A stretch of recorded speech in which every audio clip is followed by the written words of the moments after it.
Assalamualaikum, hai semuanya, jumpa lagi di RM Novel. Jangan lupa ya, like, comment, subscribe, enjoy your reading.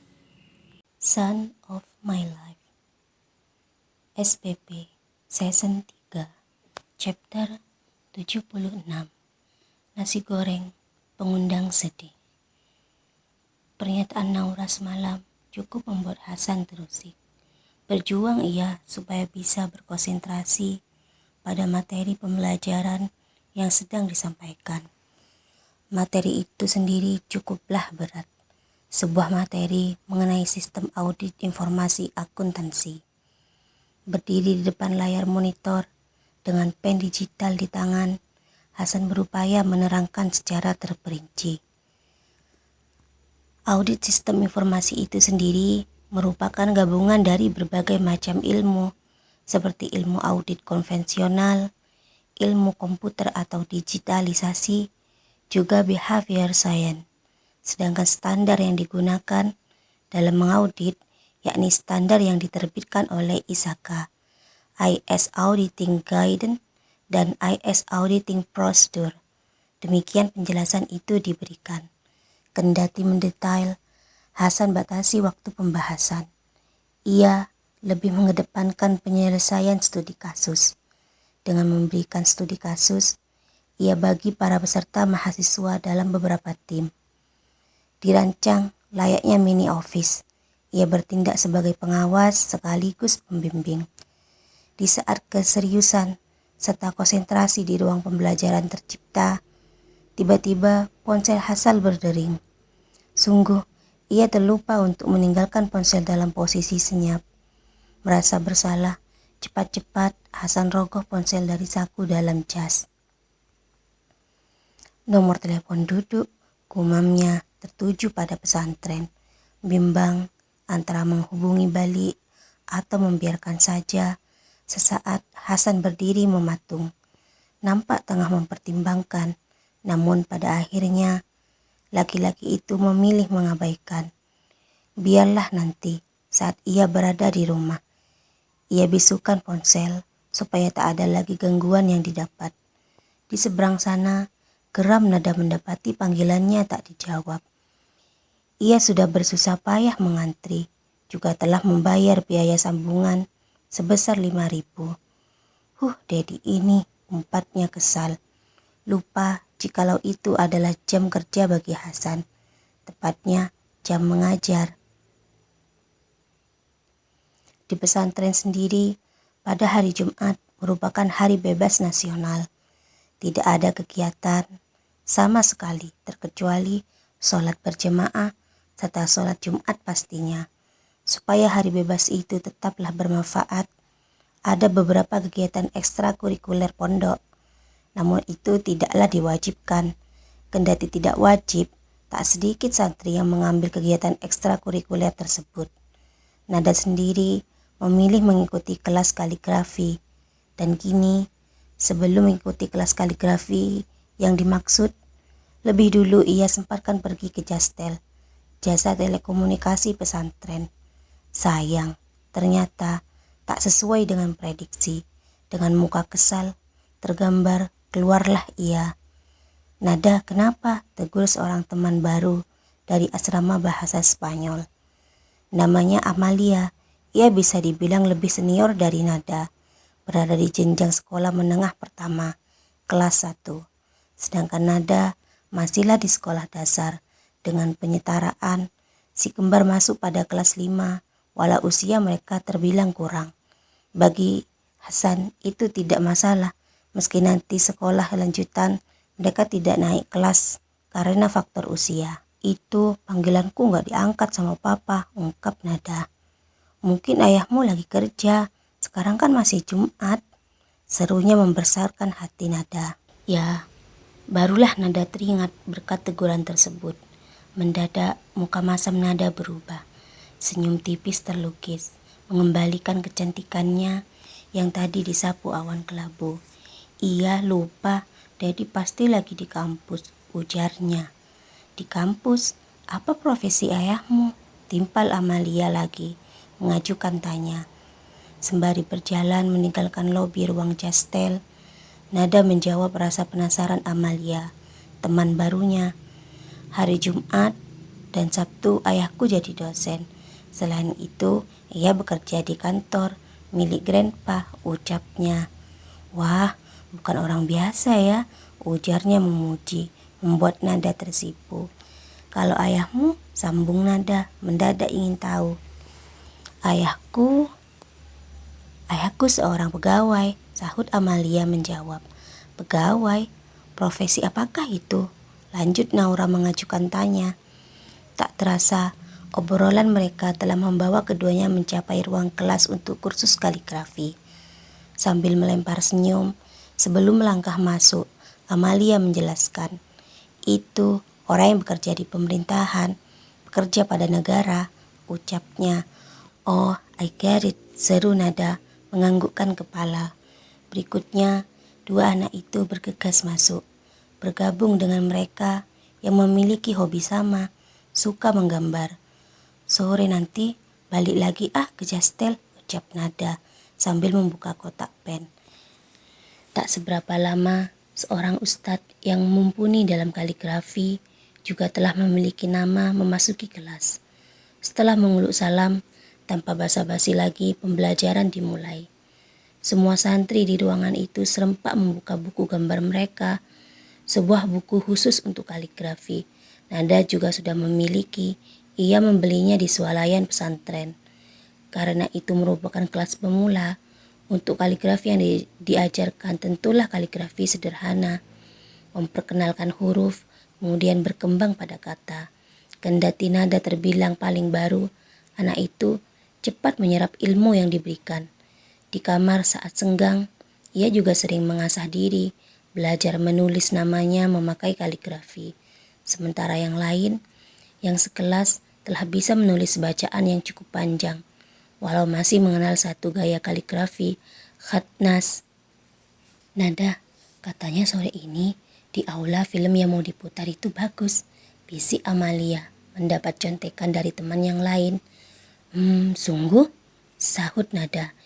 Iya, judulnya apa ya tadi? Lupa aku, imbunya menambahkan.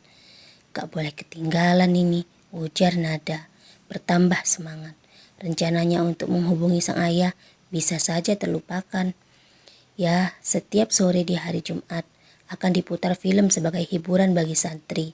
Juga sepanjang hari musik diputar melalui pengeras suara. Tak jarang banyak santri request lagu, juga berbagi salam. Seakan menjadi hiburan tersendiri bagi mereka saat namanya disebut pengeras suara. Waktu berputar begitu cepat, tak terasa senja mulai datang menyingsing. Sungguh, Jumat yang sibuk, begitulah bagi Hasan. Sepanjang hari menghabiskan waktu di kampus, kini dengan sisa tenaga yang dimiliki, laki-laki itu bergegas pulang. Ingin rasanya ia menyantap nasi goreng, jadilah sejenak ia singgah pada nasi goreng langganannya. Kalau ada anak-anak di rumah tambah seru ini, segumamnya kala memandangi kantong plastik yang hanya berisi 2 bungkus nasi goreng. Ucapannya yang tadi mengingatkan ia akan panggilan masuk yang ia terima tadi pagi sewaktu berada di kelas. Cepat-cepat Hasan meninggalkan penjual nasi goreng. Sepeda motor ia bawa dengan laju cukup kencang. Bahkan kala mencapai rumah, setengah berlari Hasan memasuki rumah. Tak sabar. Assalamualaikum, adek, panggilnya, memberitahu akan kedatangannya. Naura kala itu berada di lantai 2. Duduk santai, sehabis membersihkan diri. Mendengar suara lantang sang suami memanggil, turunlah wanita itu segera. Apa itu? Tegur Naura, bertanya saat melihat kantong plastik di tangan Hasan. Sambil mengangkat kantong plastik itu, menunjukkan pada sang istri, Hasan menjawab, ini nasi goreng. Wah, loh, kerupuknya mana? Seru Naura, melihat ada yang kurang dari balik kantong plastik transparan. Ya Allah, ini hasilnya kalau buru-buru, ujar Hasan. Sudahlah, sana bersihkan badannya dulu. Di dapur kayaknya ada kerupuk mentah, tegur Naura, lalu mengambil alih kantong plastik. Dengan memasang senyum kelewat ceria, Hasan berlalu dari hadapan sang istri. Seperti ucapan Naura, begitu meletakkan tas ransel, melepas sepatu, dasi, serta ikat pinggang, laki-laki itu menyelinap ke kamar mandi. Sementara di bawah sana, tepatnya di dapur, Naura pun menggoreng kerupuk. Untuk nasi goreng, ia simpan di microwave supaya tak dingin. Khawatir Hasan tak sebentar membersihkan diri. Ya, laki-laki itu memiliki banyak ritual. Benar juga, setidaknya mungkin setengah jam berlalu, barulah Hasan muncul. Naura yang telah menunggu di dapur, di meja makan, dibuat tak henti mengunyah kerupuk yang ia goreng untuk mengusir kebosanan. Rasanya bakal enak ini makan, celetuk Hasan mengagetkan Naura. Wanita itu tak menimpali, hanya menoleh saja ia. Duduklah Hasan berhadapan. Satu piring ia tarik mendekat. Seketika senyap tercipta. Mendadak Naura merasakan ada yang kurang di ruang makan tersebut. Bola matanya melirik ke kursi yang sering diduduki oleh si kembar. Tatkala itu juga gambar wajah mereka, suara riuh mereka menerpa hatinya. Suamiku, anak-anak makan apa ya di pondok? Celetuknya membuat Hasan tersentak. Terlepaslah sendok di tangan Hasan. Ia pandangi sang istri yang terdengar bersedih, rapuh terlihat. Insya Allah anak-anak tidak akan terlantar di sana sayang, kata Hasan, berupaya menyembuhkan kesedihan Naura. Andai ada mereka mendapati ayahnya bawa makanan, pasti mereka riuh. Sekarang rasanya sepi, sambung Naura kian berkabung. Bahkan mendadak matanya terlihat sembab, air mata mengintip nakal. Gelas berisi air putih Hasan raih, lalu diteguknya sekali. Kemudian ia raih tangan Naura. Ia genggam tangan itu sebelum bangkit dari kursi, berpindah ke samping Naura yang sudah menjatuhkan air mata. Adik, jangan dibuat berat, biar mereka di sana tenang belajar. Kalau kita di sini sulit melepas, mereka di sana jadi nggak kerasan. Ikatan batin orang tua sama anak itu kuat sayang, tegur Hasan mendekap sang istri. Aku ini seorang ibu, wajar jika terikat sama mereka, timpal Naura di balik derayan air mata. Mas ngerti, tugas kita di sini adalah mendoakan mereka.